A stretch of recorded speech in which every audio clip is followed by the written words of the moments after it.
ಸಖತ್ ಈಸಿ ಹಾಗೆ ಸೂಪರ್ ಟೇಸ್ಟಿಯಾಗಿ ಒಂದು ಕ್ವಿಕ್ಕಾದ ಬ್ರೇಕ್ಫಾಸ್ಟ್ ರೆಸಿಪಿನ ಶೇರ್ ಮಾಡ್ತಾ ಇದ್ದೀನಿ.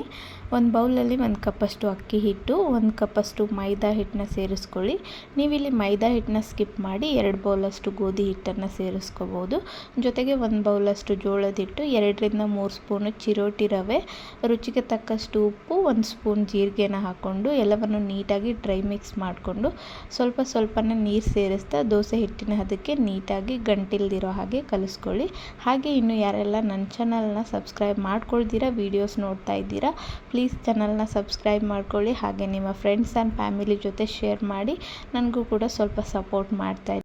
ಹಾಗೆ ಚಿಕ್ಕದಾಗಿ ಕಟ್ ಮಾಡಿರೋ 1 ಈರುಳ್ಳಿ, ಒಂದು 4 ರಿಂದ 5 ಹಸಿಮೆಣಸಿನ್ಕಾಯಿ, ಸ್ವಲ್ಪ ಕ್ಯಾರೆಟ್, ಸ್ವಲ್ಪ ಸೌತೆಕಾಯಿನ ನೀಟಾಗಿ ತುರಿದ್ಬಿಟ್ಟು ಸೇರಿಸ್ಕೊಳ್ತಾ ಇದ್ದೀನಿ.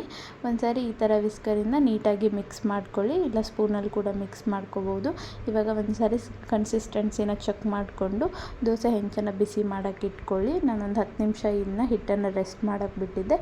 ದೋಸೆ ಹೆಂಚು ಮೇಲೆ ಸ್ವಲ್ಪನೇ ಎಣ್ಣೆ ಹಾಕಿಬಿಟ್ಟು ನೀಟಾಗಿ ಸ್ಪ್ರೆಡ್ ಮಾಡಿ ದೋಸೆನ ಹಾಕಿ 2 ಸೈಡಲ್ಲಿ ನೀಟಾಗಿ ರೋಸ್ಟ್ ಮಾಡಿದರೆ ಹೆಲ್ದಿಯೆಸ್ಟ್ ಬ್ರೇಕ್ಫಾಸ್ಟ್ ರೆಡಿ. ನೀವು ಇದನ್ನ ಚಿಕ್ಕವರಿಂದ ಹಿಡಿದು ದೊಡ್ಡವರವರೆಗೂ ಕೊಡ್ಬೋದು. ಹಾಗೆ ಲಂಚ್ ಬಾಕ್ಸು ಕೂಡ ಪ್ರಿಪೇರ್ ಮಾಡ್ಬೋದು. ತುಂಬಾ ಟೇಸ್ಟಿಯಾಗಿರುತ್ತೆ. ಒಂದು ಸಾರಿ ಟ್ರೈ ಮಾಡಿ. Thank you.